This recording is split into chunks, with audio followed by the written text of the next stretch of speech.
feu. Vécu, du cœur et de l'aventure. Dans la double vie de Dina Miller, on s'intéresse à Dina, qui est une jeune agent du Mossad, donc le service secret israélien. Et on est en 1961 en Alabama et elle est chargée de s'infiltrer dans une petite communauté de scientifiques pour chasser un médecin nazi qui est infiltré dans la NASA. Un récit autobiographique, c'est une histoire humaine, moi je dirais même une épopée. Donc quand j'étais tout jeune, je vivais dans un contexte de pauvreté dans une Sicile des années 70-80.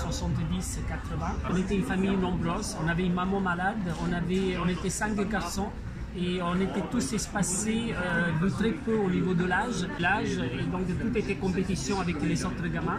Et c'était un peu les premières compétitions en fait, que je faisais déjà en étant tout enfant. Et puis ensuite, ça a été la rencontre magique d'un entraîneur avec des méthodes à l'ancienne et qui m'a ramené à la course à pied.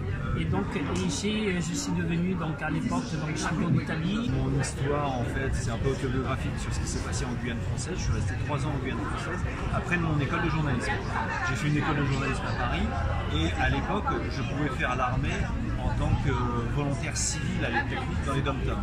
Et donc je suis parti pour un service dans les dom-toms, 16 mois, en Guyane française, et ça a été un émerveillement incroyable, une expérience incroyable.